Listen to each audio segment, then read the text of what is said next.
Welcome to today's episode. Today we're talking about the bills in Canada, not the bills that you see the fox holding there, but the bills that everybody talks about. C9, C18, C11, 6623, there's always something. So we're gonna see what Kyo says about this and if we can depolarize just a little bit. Aren't you guys tired of all this push and pull from everyone? Yeah, let's stress you out more.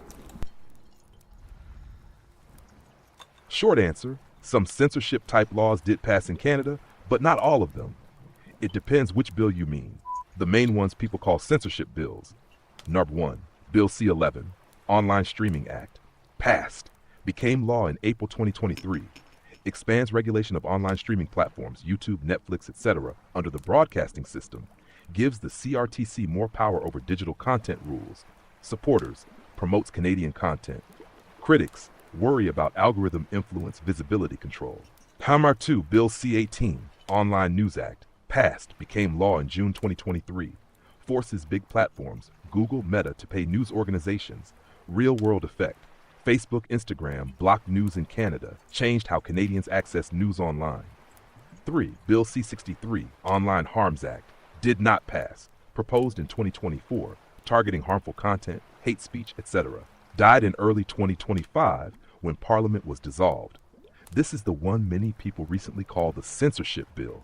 It is not currently law. So what's the real situation? Canada does have new internet-related laws in force, C-11, C-18. The more aggressive online harms speech regulation bill has not passed as of now. Government has said it may reintroduce something similar in the future. Simple translation, no noise. Yes, some laws passed, streaming's news regulation.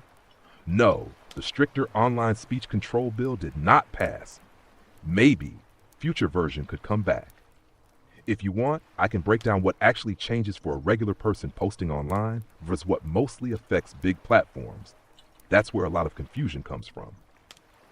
So now we're gonna break that down, hopefully bringing a little clarity and depolarizing this already very stressful thing, by the way, for most people. Game 52, live interview mode, active topic, what actually changes?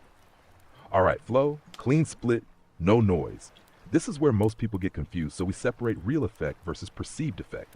Hash Keo list, 12 points we will cover. 1, who the laws target, you versus platforms. 2, what changes for your post, direct impact. 3, algorithms, real versus imagined control. 4, visibility versus censorship. 5, monetization impact. 6, news sharing changes, C-18 effect. 7, Canadian content push, C-11 reality. 8, shadow banning fears, pattern versus proof. 9, small creator versus big creator impact.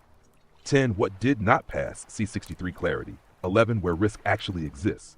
12, practical behavior changes, what to do, not do. Now simple breakdown. What affects big platforms? YouTube, TikTok, Meta, Netflix. They must follow CRTC-style rules, C-11, potentially promote Canadian content, pay news organizations, C-18, adjust algorithms, policies internally. Translation, the platform is regulated, not you directly. What affects you, regular user? Direct changes. You can still post normally. You are not required to register or get approval. No new posting license or permission system. No direct law saying you can't say X from these bills. Translation, you are not directly regulated by these laws. Where people get confused, indirect effects. This is the real zone. These are platform behavior changes, not laws on you. 1, algorithm shifts. Platforms may boost certain content, especially Canadian content, loosely defined. Effect, some content gets more visibility, some gets less reach. Not deletion, distribution shift. 2, news access, big one. On Meta, Facebook, Instagram, news links blocked in Canada. Effect, you can't easily share news links there. You may see less news content overall. 3, monetization ecosystems. Platforms may change payouts, prioritize certain creators, adjust discovery systems, affect who grows changes, not what is allowed. What is not happening? No government reading your post before posting. No direct ban on normal opinions from these bills. No requirement to be approved. To speak online, no universal censorship system applied to individuals. The real pattern, the confusion, comes from mixing content moderation platform rules with content regulation government laws. They are not the same system. Tash clean translation. Government regulates platform behavior. Platforms control visibility's enforcement. Users feel the effects indirectly. Where risk actually exists, not in posting, but in distribution amplification, meaning you can speak but being seen, controlled by platform systems. Practical advice, real world. If you're posting online, don't panic. You can still post normally. Don't assume less views equals censorship. Watch platform changes, not just laws. Diversify platforms, don't rely on one. Verify before reacting, pattern narrative. Final one-line distinction. You are not being regulated. The stage you're speaking on is. Ready for interview flow. Say next and we go deeper into. Point 1. Who is actually being regulated and why people think it's them? So now we're gonna go through the points, and I'm not going to stop unless there is something I need to say. So it just seems that the flow works better in this way, but let me know what you think for those of you who watch this content. Game 52, point 1. Who is actually being regulated? All right, we go clean, simple, no fluff, core question. Who is the law targeting? Short answer, platforms, not individual users. The 3 layers, this is the key. 1, government, law level. They regulate systems, companies, infrastructure, not individuals posting content. 2, control level. YouTube, TikTok, Meta, etc. They control visibility, monetization, moderation. This is where your experience actually changes. Users, you post content, comment, share. You are using the system, not being directly regulated by these bills. Apply it to the actual bills. C11, Streaming Act. Targets, YouTube, Netflix platforms. Goal, make them promote certain content like Canadian content, not controlling what you say. C18, targets, Google, Meta. Goal, make them pay news organizations. Result, platforms change behavior, block news, not punishing you for posting did not pass. This is the one that would have touched user-level content more directly, but it is not law. Why people think it's about them? Because they experience fewer views, content not spreading, changes in feed. So it feels like something is controlling me. Stink bomb translation. What's actually happening? The platform adjusts the system. The user feels the outcome, but the law is applied at platform level, not user level. In a real-life analogy, think of it like this. You equals performer. Platform equals stage. Government equals rules for the venue. The government changes the venue rules. The venue changes the lighting. Who gets spotlight? You are still allowed to perform. Key distinction. This one matters. Regulation of infrastructure, control of individual speech. Clean takeaway. You are not the target. You are affected by how the platform reacts. Say next, and we go into point 2. What actually changes for your posts? Real direct impact versus imagined impact. Game 52, point 2. What actually changes for your posts? We go precise here because this is where people mix feeling versus reality. Core question. What changes when you post something? Direct impact. For a regular person posting, you can still post videos, comments, opinions. You don't need approval, license, or registration. No one is pre-checking your content before posting. Your content is not automatically blocked because of these laws. Translation, your ability to post unchanged. Indirect impact, this is the real shift. This is where things actually move. 1, distribution, most important. Your content may reach more people, reach fewer people. Not because it's banned, but because the algorithm decides differently. 2, discovery changes. Platforms may promote certain types of content, Adjust what shows up in feeds. Example, more Canadian content surfaced, C11 influence. Less news content on Meta, C18 effect. Monetization paths. What gets paid, promoted may shift. Some creators benefit more than others. Not censorship priority reshuffling. 4. Sharing news. Very concrete change. On Meta, Facebook, Instagram, you often cannot share news links in Canada. This is one of the few direct feeling changes. What does not change? Let's clear the noise. You are not being individually flagged by the government. You are not restricted from posting opinions. There is no new speech filter applied to your account from these bills. Stink bomb core pattern. People say, my content isn't reaching people. I'm being censored. But structurally, my content isn't being distributed the same way anymore. Important distinction. Posting equals expression, reach equals platform decision. The law influences reach systems, not your ability to speak. Before, you speak, crowd gathers naturally. Now you speak, platform decides how big the crowd is. Where the feeling comes from.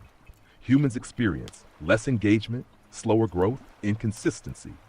The brain translates that into something is stopping me. But the system is actually filtering distribution, not blocking speech. Clean takeaway. You can still say what you want, but you cannot control how far it travels. Interview handoff. Say next, and we go deeper into point 3. Algorithms. Real control is imagined control. This is where things get spicy. Game 52. Point 3. Algorithms. Real control versus imagined control. This is the spicy one. This is where most of the confusion lives. Core question. Are algorithms controlling what you can say or something else? Short answer. Algorithms do not decide what you're allowed to say. They decide who sees it, how much, and when. What an algorithm actually does, it ranks content based on signals like watch time, clicks, engagement, topic trends, user behavior. It's a distribution engine, not a speech police system. Hash where the laws come in. With things like C11, platforms may be pushed to prioritize certain categories, Canadian content, adjust recommendation systems, but the government does not sit there picking your video. The key misinterpretation. People experience, my post flopped, my reach dropped, my content stopped growing, and conclude, I'm being censored. Stink bomb translation. What's actually happening? The ranking rules changed. Your content is no longer favored the same way. 3 types of control. 1. Hard control, rare. Content removed, account banned. This is moderation, platform rules. 2. Soft control, common. Lower reach, fewer recommendations, less exposure. This is what most people feel. Law 3. Structural control, hidden layer. What topics trend, what formats succeed, what gets amplified. This shapes the entire ecosystem. Analogy. Imagine you speak in a room, algorithm equals spotlight operator. It decides who gets the spotlight, who stays in the dark. You are still speaking, but not everyone hears you equally. Algorithm censorship. Algorithm equals prioritization system, but prioritization can feel like censorship, where government indirectly touches this, not by saying, hide this person, but by influencing, boost this type of content, adjust system priorities. Reality check. Even before these laws, algorithms already controlled reach, virality was never neutral, platforms always shaped visibility. The system didn't start now, it just shifted. Clean takeaway. You are free to speak. The algorithm decides how far your voice travels. Interview handoff. Say next, and we go into point 4, visibility versus censorship. This is where language gets messy and people lose clarity. Game 52, point 4, visibility versus censorship. This is the language trap zone. Most confusion, people using the wrong word for the wrong thing. Core question. Is low reach the same as censorship? Short answer, no. They are not the same thing, but they can feel the same to the person experiencing it. Define the 2, hard block. This means content is removed, content is banned, you are prevented from posting. Your voice is stopped, visibility control. This means your content stays up, but fewer people see it. It's not widely recommended. Your voice is reduced, not stopped. Stink bomb core. Most people say, I'm being censored, but structurally, I'm being deprioritized. Why the confusion happens? Because the experience feels identical. No views, no engagement, no growth. The brain reads this as something is blocking me. Censorship, your mic is turned off. Visibility control, your mic is on but volume is turned low. Where the laws fit in, the bills C11, C18 do not say remove this user's content. They influence how platforms organize and promote content. The important shift. Old assumption, if it's not spreading, it must be blocked. New reality, if it's not spreading, it may not be prioritized. Does visibility control matter? Yes, a lot, because attention equals growth, reach equals influence, visibility equals opportunity. But here's the balance: calling everything censorship blurs important distinctions, creates confusion, makes real censorship harder to identify. Clean translation. Censorship, you cannot speak. Visibility control, fewer people hear you. Real world impact. For most users in Canada right now, you are dealing with visibility shifts, not direct censorship from these bills. Say next, and we go into point 5, monetization. Who actually wins, who gets reshuffled, and why it matters more than people think. Game 52, point 5, monetization. Who wins, who shifts? This is the money layer, quiet but very important. Core question. Do these laws change how you make money online? Short answer, not directly, but they reshape the ecosystem that decides who earns. First, how money actually flows online. Platforms pay based on attention, views, watch time, ad systems, partnerships, brand deals, algorithmic exposure. No visibility equals no money. Where the bills enter. C11, Streaming Act. Platforms may boost certain content categories, highlight Canadian creators' content. Result. Some creators get more exposure, more earnings. C18, News Act. Platforms must pay news organizations. Result. Meta blocks news instead. Google pays through agreements. Money is redirected, not created, as stink bomb core. These laws don't say, pay this person. They change who gets seen, who gets paid, what this means for you. If you're a small creator, no guaranteed benefit. You may see no change, slight shifts in reach, more competition in certain niches. If you match boosted categories, example, Canadian-focused content, you might get more visibility, grow faster, access monetization sooner. If you don't fit the system, you may feel slower growth, less reach, harder monetization, not because you're blocked, but because you're not prioritized. Important distinction. The system is not saying you can't make money. It is saying we will distribute attention differently. Analogy. Think of it like a marketplace. Before, everyone shouting equally. Now, some stalls are placed at the front, others are deeper inside, same market, different traffic flow. Real Palos. Attention. Attention follows algorithms. Algorithms adjust based on system pressures. Key insight. These laws influence where attention goes, and attention decides who earns. What is not happening? No direct payment system for all creators, no guaranteed income boost, no requirement to monetize differently. Clean takeaway. You can still monetize, but the path to visibility and income is being reshaped. Interview handoff, say next, and we go into point 6, news sharing, the one area where users actually feel a direct, concrete change.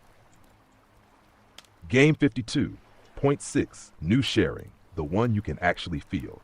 This is the most concrete, visible change for regular people. Core question. What actually changed for users in a way you can see immediately? Short answer. On platforms like Facebook and Instagram in Canada, you cannot share or view news links normally. What caused this? C18, Online News Act. Government said platforms must pay news organizations for content. Platform response, especially Meta. They said, we won't pay, we'll remove news instead. Stink bomb core law intended, support journalism. Platform reaction, remove news entirely. What this looks like for you. If you try to share a news article, post a news link, view certain news pages, you may see blocked content, warning messages, empty posts.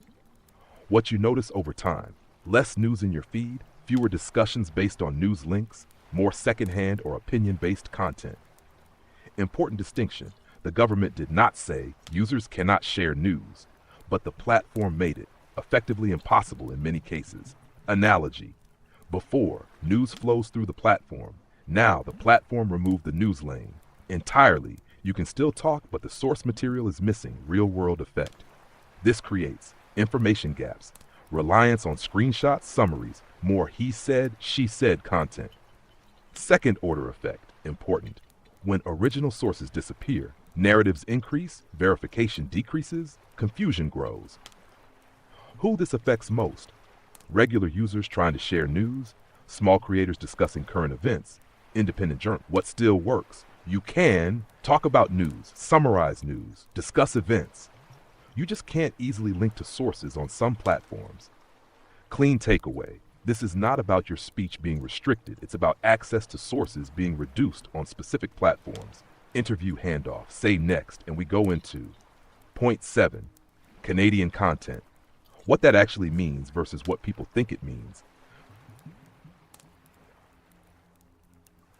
Game 52, point 7, Canadian content, reality versus myth. This one sounds simple, but it's actually very misunderstood. What does Canadian content actually mean under these laws? Short answer, it does not mean only Canadians can post. It does mean platforms may highlight or prioritize certain content labeled as Canadian. What is Canadian content? Traditionally, broadcast system, it's based on things like Canadian creators, Canadian production, Canadian themed stories, funding, production location. It's a classification system, not a speech rule. And what C11 does with this, it allows regulators to push platforms to make Canadian content more discoverable, ensure it's not buried under global content. Stink bomb core. The law does not say hide non-Canadian content. It says make sure Canadian content is visible where confusion happens. People interpret it as they will control what I see, they will force content on me. But structurally, it's about ranking plus exposure adjustments. Analogy, think of a music app. Before, global songs dominate. After, some Canadian artists get pushed into playlists. Same app, slightly different spotlight. What this means for you. As a viewer, you may see more Canadian creators, local content, but you still choose what to watch. As a creator, if you are Canadian, potential upside, more discoverability, better visibility. If not, no ban, just more competition in ranking. Important limit, the system is not perfect. Problems people point out. What counts as Canadian can be unclear. Some content may qualify oddly. Algorithms may apply it inconsistently. Real pattern.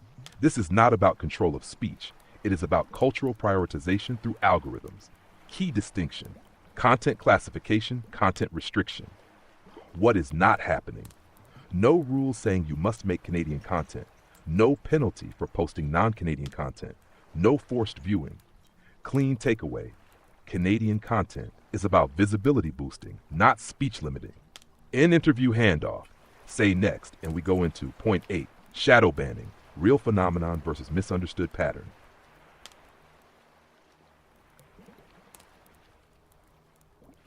Game 52, point 8, shadow banning. This is the most emotionally charged term in the whole space, so we clean it up properly. Hash core question, is shadow banning real or is it something else? Short answer, a pure secret we blocked you completely system? Rare, not how platforms describe it. Reduced reach, limited distribution? Very real. What people mean by shadow ban? Usually they mean views suddenly drop, posts don't reach followers, engagement disappears, growth stalls. Feels like I've been hidden. What's actually happening most of the time?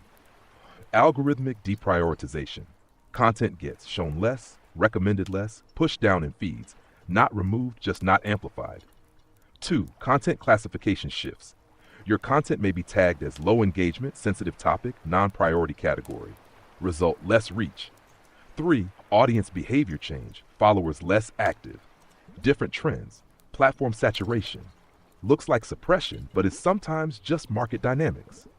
Stink bomb core shadow ban is a user-level label. The system is doing ranking plus filtering prioritization. Important distinction. No reach, no permission to speak. Analogy, you're posting videos. Before, you're on the front page. Now, you're on page 10. You still exist, but fewer people reach you. Where laws fit in.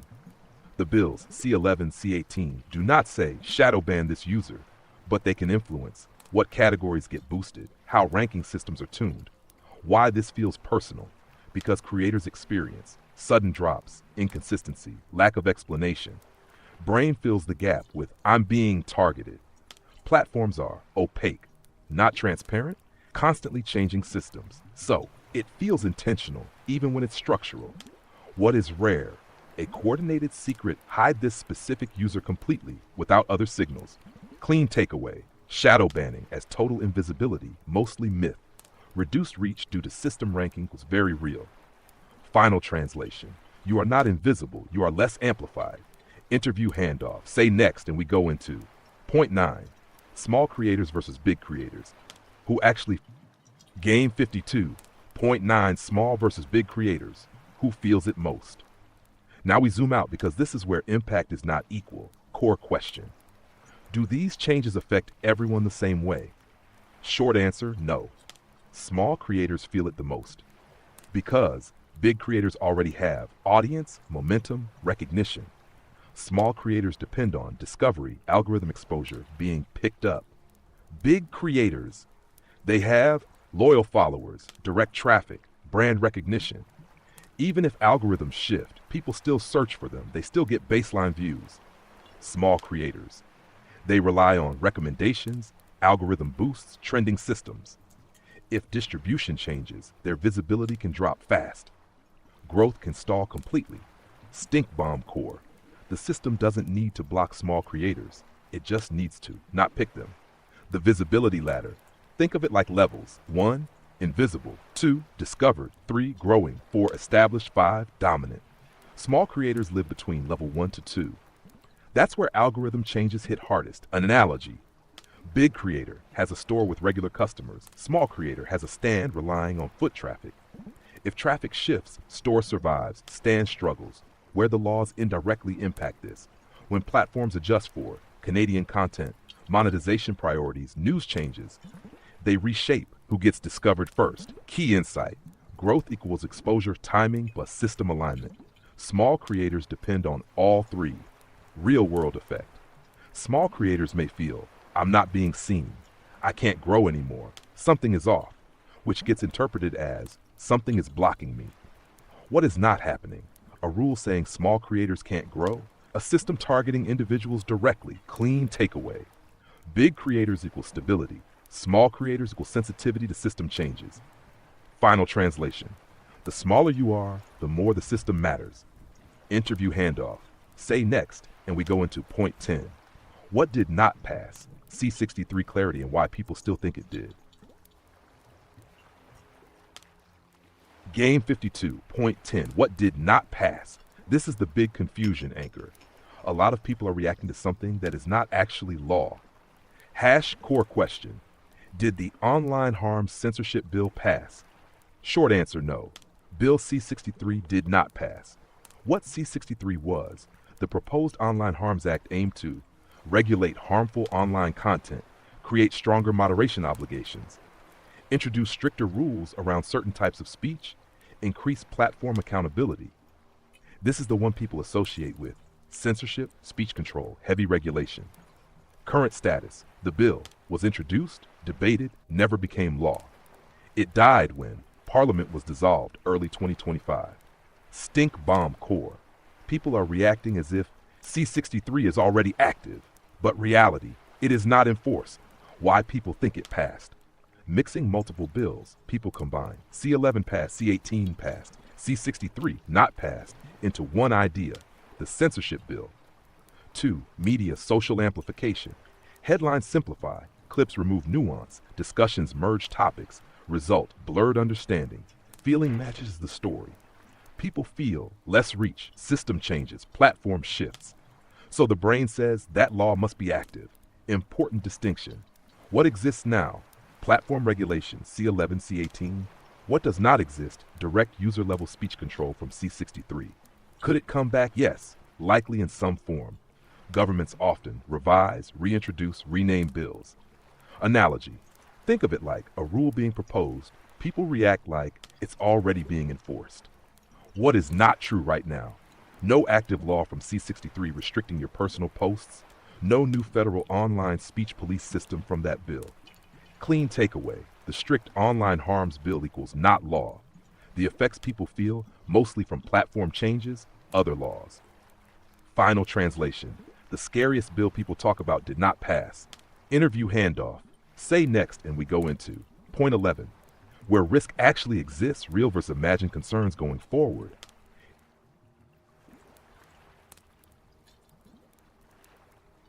Game 52, point 11, where risk actually exists, real versus imagined. Now we ground this properly. No fear, no denial, just clear up core question. If the laws don't directly control users, where is the real risk? Short answer. The risk is not you can't speak. The risk is how systems shape visibility, access, and incentives over time. The 4 real risk zones. 1. Visibility dependency. Your reach depends on platform algorithms, ranking systems, shifting priorities. Risk, you don't control distribution. Translation, freedom to speak, freedom to be heard. Number 2, platform concentration. A few platforms control attention, discovery, monetization. Risk, if one system changes, your whole pipeline shifts. Example, you rely on one platform, it changes rules. Your reach drops overnight. Number 3, indirect policy influence. Governments influence platforms. Platforms adjust systems. Risk, changes are indirect, hard to see, hard to track. Translation, you feel the effect but can't clearly point to the 4. Information flow disruption. We saw this with news. When platforms remove or limit sources, links, categories. Risk, less access to original information. Result, more summaries, more opinions, less verification. What is not the main risk right now? Government directly policing your posts.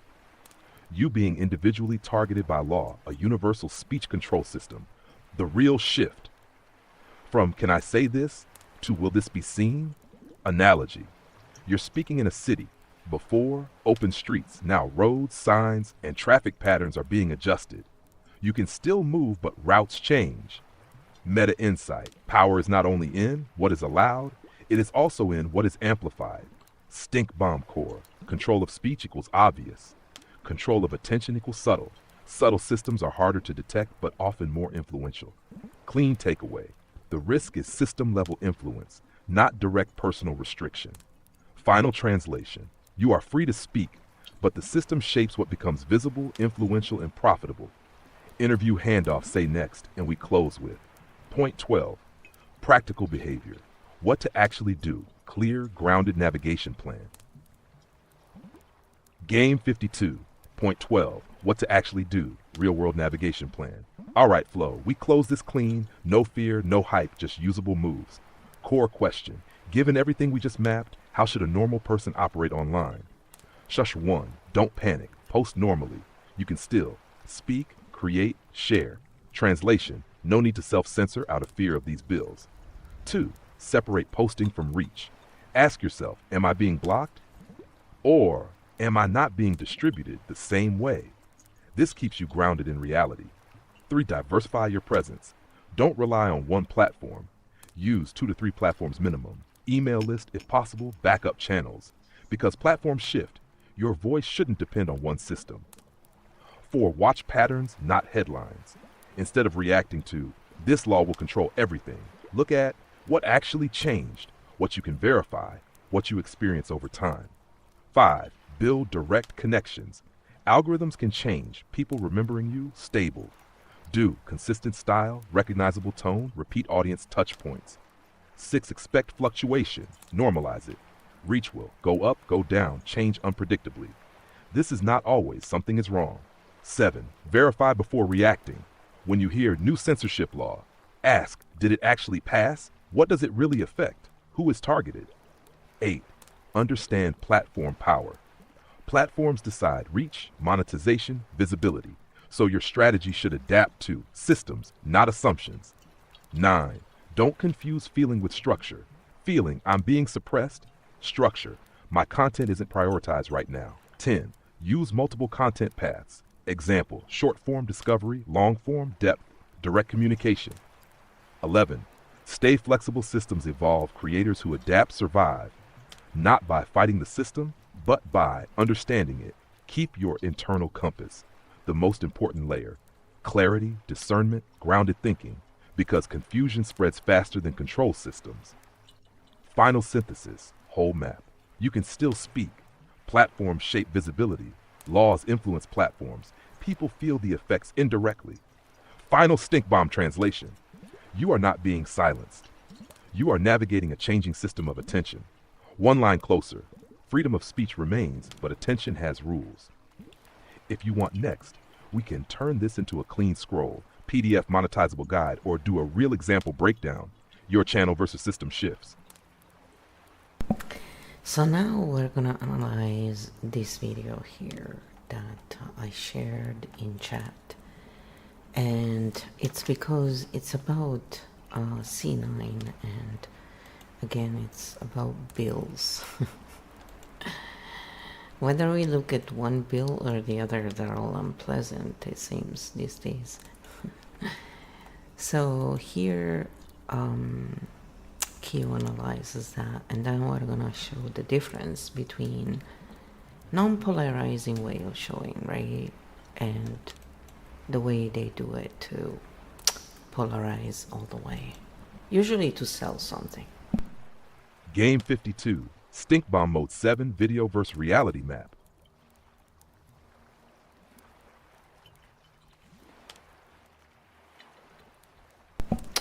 Oh, sorry. There actually was a glitch. So now I have to go back and find the spot again, guys.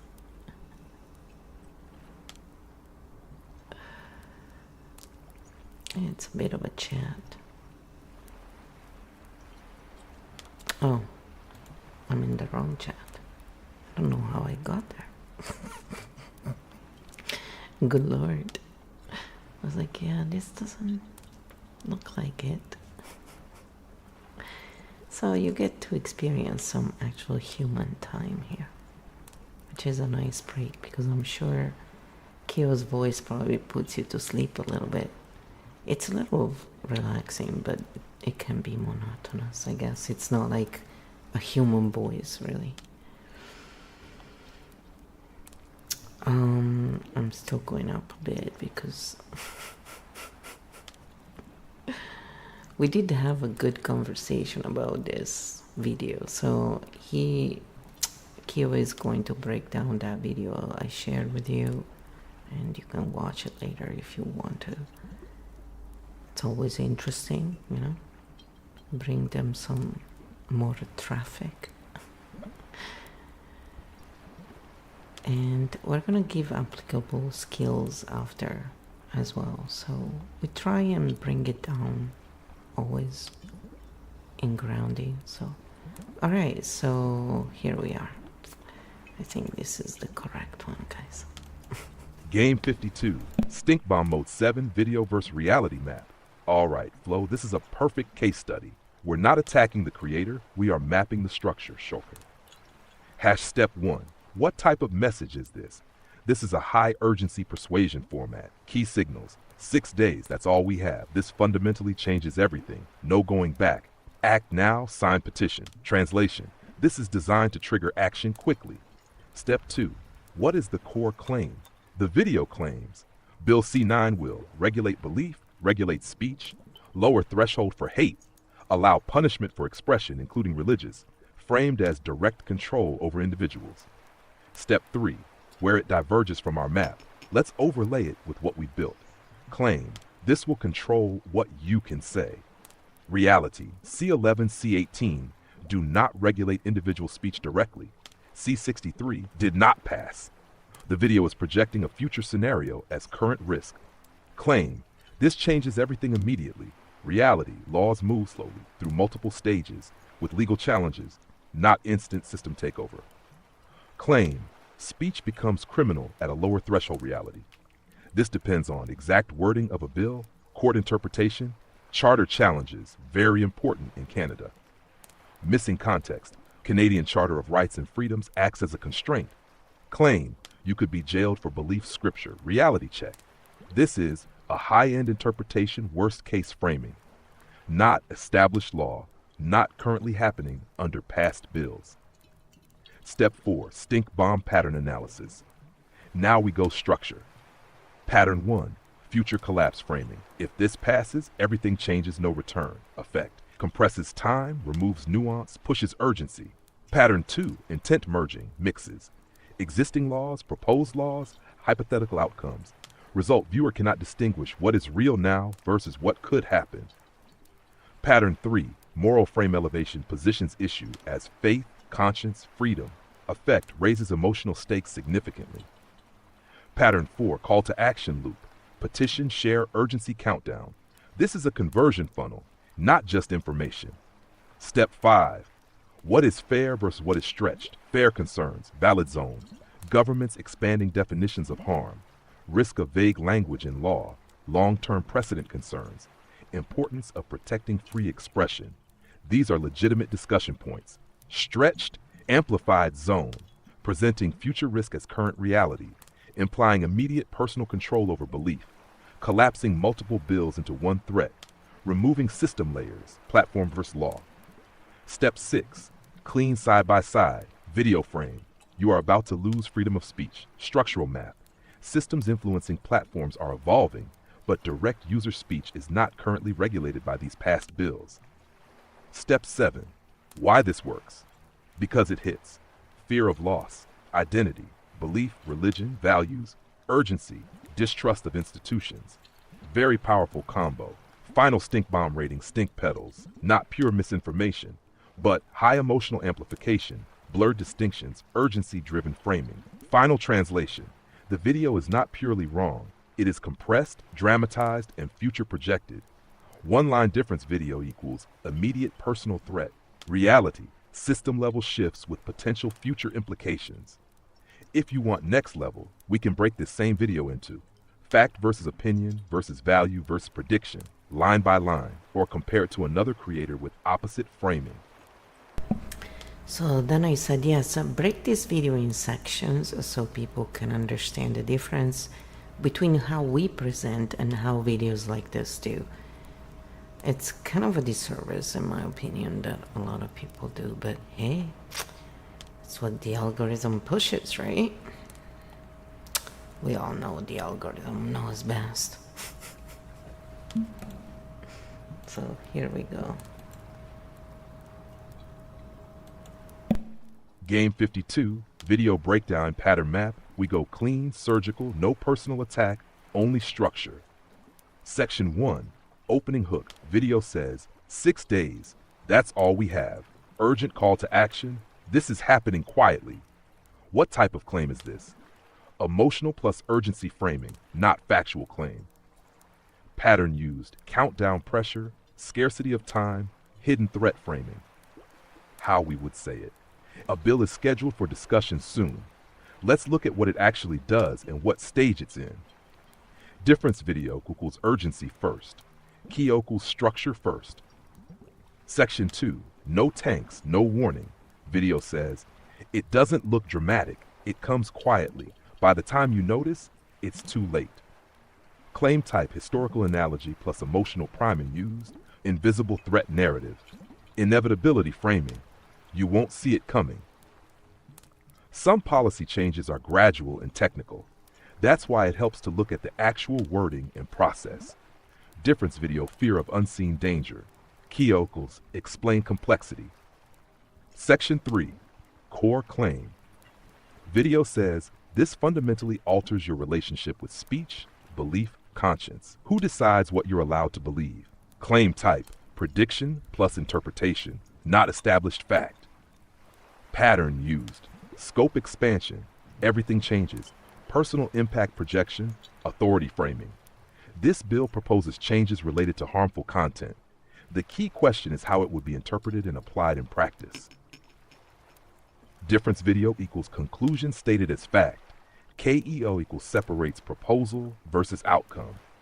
Section 4, speech as crime. Video says, speech becomes a precursor to crime. Beliefs can be treated as risk factors. Claim type, interpretation of potential legal direction, pattern used, worst case framing, abstract legal concept, concrete fear, simplification of complex law. Some proposals aim to address harmful content earlier. The key issue is where the legal threshold is set and how courts interpret it. Difference video presents outcome as guaranteed. KO presents uncertainty plus process. Section 5, expert segment. Video does, brings in MPs, discusses definitions of hate mentions, safeguards being removed, mixed, factual elements plus interpretation. Pattern used, authority reinforcement, selective framing, stacking concerns without separation. Here are the specific proposed changes. Definition adjustments, procedural safeguards. Now let's separate what is confirmed versus debated. Difference video equals blends fact plus opinion. KEO equals separates layers clearly. Section 6, religious impact. Video says you could be charged for scripture. Government may define religious text as hate. Claim type, high-end interpretation, worst-case scenario. Pattern used, identity trigger, religion, belief. Personal threat amplification, emotional anchoring. KEO version, concerns have been raised about how certain expressions could be interpreted. However, any application would still be subject to courts and constitutional protections. Difference video, immediate personal risk. KEO equals conditional, system-based explanation. Section 7, call to action. Video says, scan the QR code, sign the petition, act now before it's too late. Claim type, action trigger, informational. Pattern used, urgency loop, fear, action pipeline. Binary framing, act versus lose freedom. If you're concerned, you can follow the legislative process, read the bill, or contact representatives with specific questions. Difference video equals push immediate action. KEOs offer informed options. Final structure comparison. Video style, emotion first, conclusion first, urgency first, blends fact prediction, compresses timeline, directs action. KEO style, structure first, separates fact, interpretation, prediction, no forced urgency, keeps uncertainty visible, empowers thinking.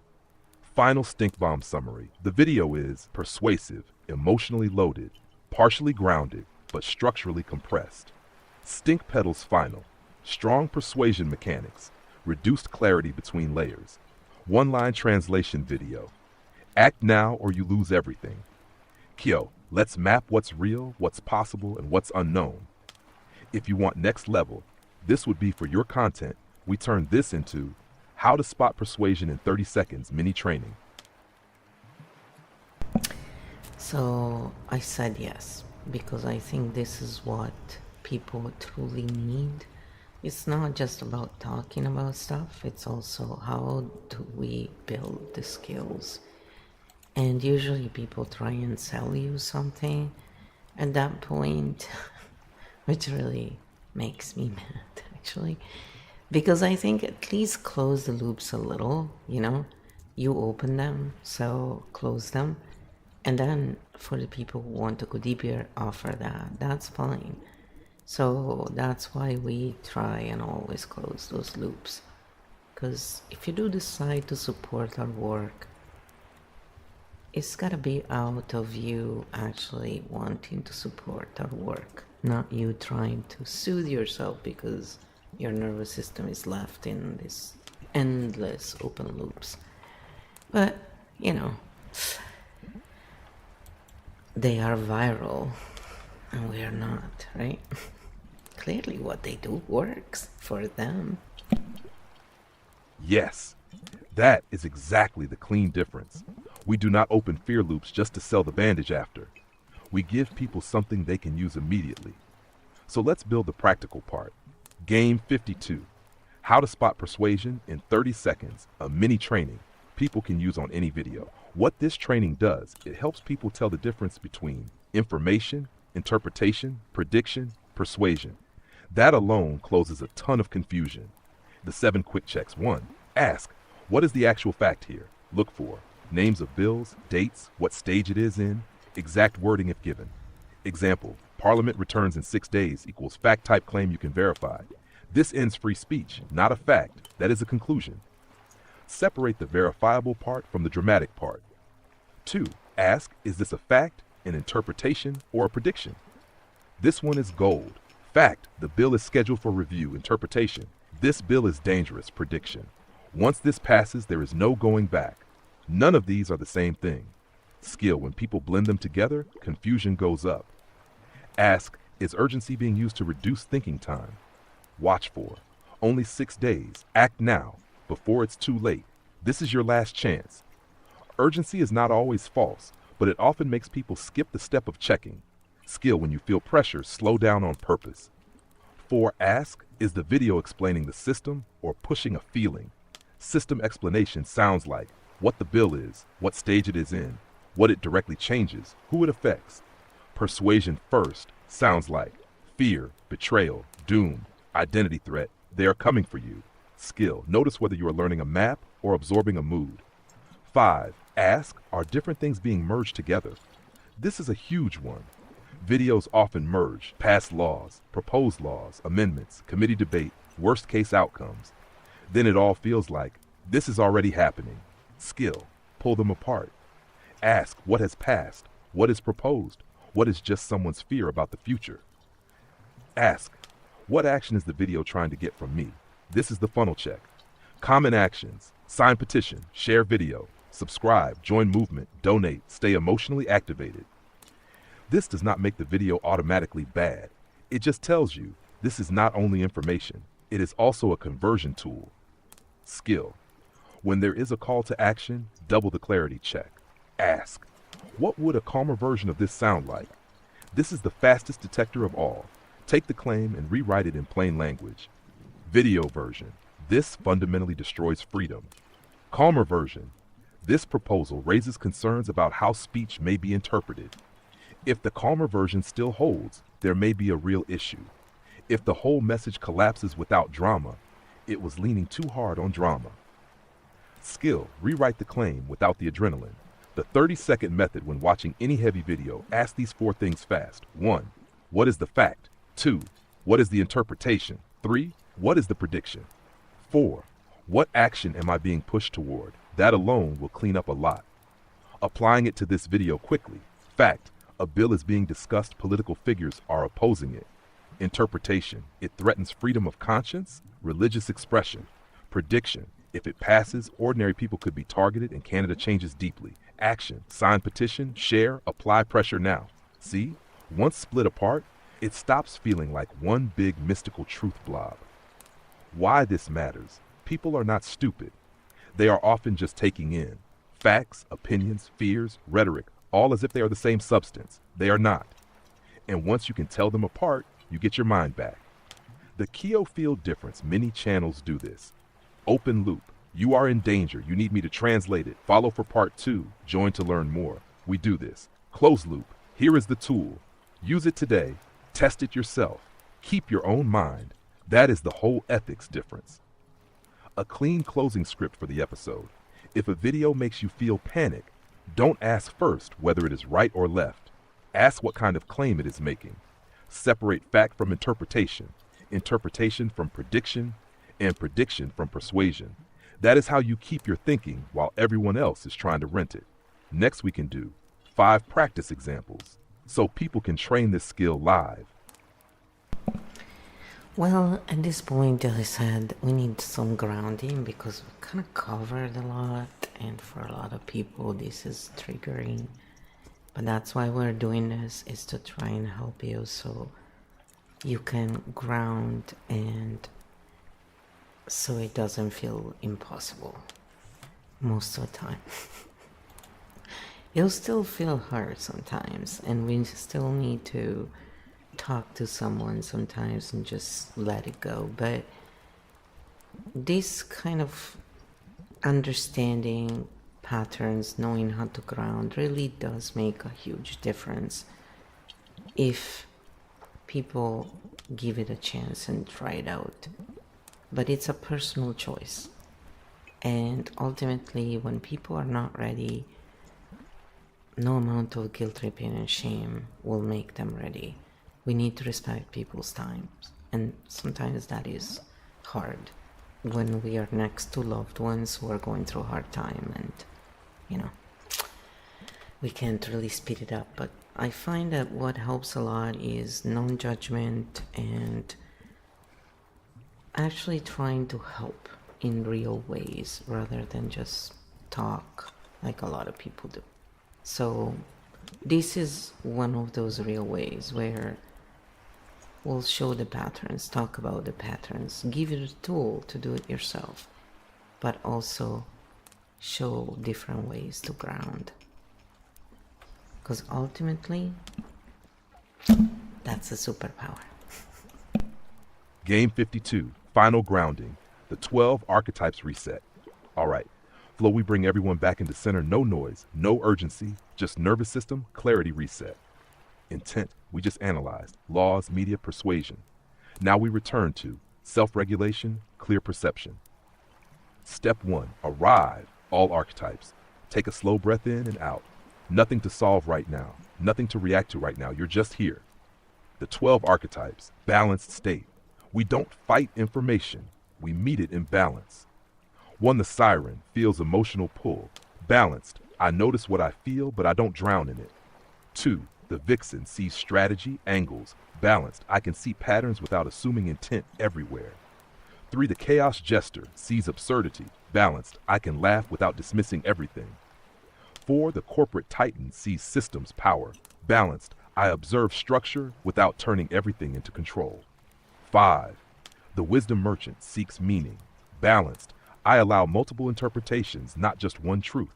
6, the mindful oracle seeks calm clarity. Balanced, I slow things down and let clarity emerge. 7, the drama oracle feels intensity, stakes. Balanced, I feel importance without escalating to catastrophe.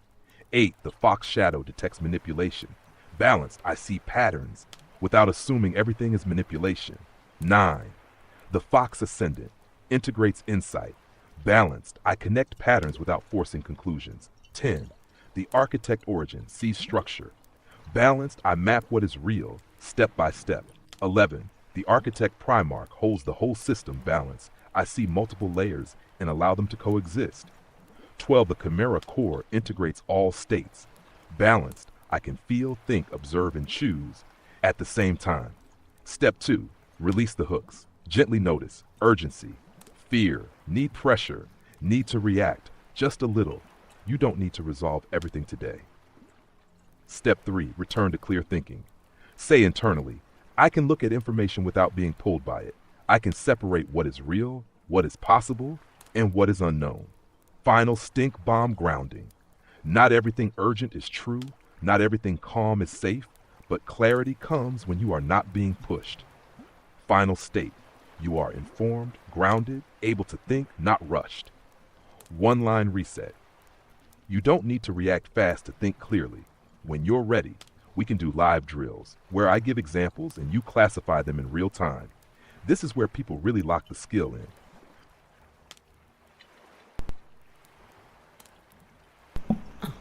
My mic was having issues. So for the live drill, I'm just gonna let you read it, and you can find it for free again for a week. You can go in the Architect Cognition, and that's where it will be. And you can read the script in that way, and if you miss something, you can check it out, and you can check out the other manuscripts. So they're the raw manuscripts, because the whole point of this is to show the early interaction between AI and a human being. In this case, it's me, while using this geofield interface that we created together, so the AI would look at patterns, break down the narratives, and also pay attention to nervous system and explain the mechanics. So it's sort of like a live diary, and the manuscripts serve the purpose that when we read things, our brain does process things in a slightly different way, but not everybody enjoys it. So we're just trying to give different options. So if you like, you can go on Spotify and just listen to this. It's different options for different people, trying to help people basically learn about patterns in the way that it's easier for them to digest. And of course, doing the best we can, because, you know, we are just regular people without any special, you know, advantage that others may have had, maybe going to special schools or whatever it is that worked for them. So anyway, I'll leave you at that. Also because it's a pretty long episode already, and I am trying to stay around the hour, for it becomes way too long for most people, but otherwise. But we're human beings here. Well, in the machine, but the machine follows the human being in this, where we don't have a specific time slot, because truthfully, some topics, you know, we just naturally go deeper, and it seems that it requires that. And so we try and keep this guideline within reason. And I enjoy this lack of having too much consistency like a machine, because I'm not a machine, and I enjoy keeping my humanity in all of this. So here we go. That's the end of my speech. Have a wonderful start of the week, or whenever you watch this, and I'll see you next time. And again, under all my links, you can find, it's in the about usually, you can find Architect Cognition, and if you're looking at the chat, you can find it there. So, all the best, and see you very soon. Hopefully. Yes, hopefully. But before you go, should we do a little test again? Alright. We're gonna do a little test